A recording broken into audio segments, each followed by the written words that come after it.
if you try to like look in the Bible for do not have sex before marriage, you're gonna have a hard time finding it.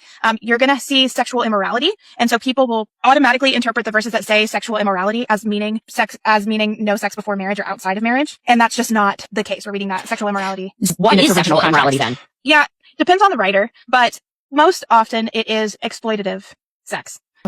So this argument is wrong on pretty much every level, and you have to understand that we cannot impose a modern ethical framework onto an ancient text. The framework of sexual morality was understood by the audience at the time. Ever since Genesis 2, this is reaffirmed by Jesus and by Paul and the New Testament and the Old Testament, that there was an understanding that sexual morality was understood to be between a man and a woman in the context, in the confines of marriage. The word porneia in the Greek for sexual immorality is the word that we get pornography from in modern culture, and it was understood to mean anything outside of this. In fact, it is never exclusively used in order to talk about a power dynamic or a power imbalance in sexual relationships. This woman then goes on to say that sexual morality is anything involving sex that does not harm another person or does not harm your neighbor.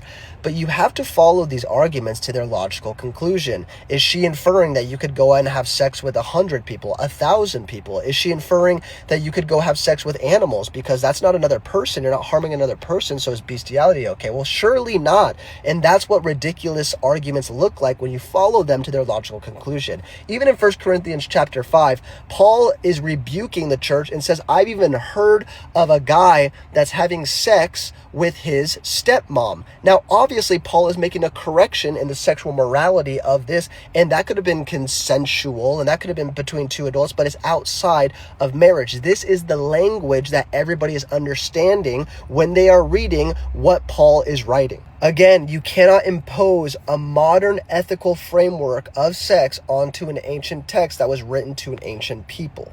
So just to be clear, sexual immorality is any type of sex that is outside of a marriage covenant.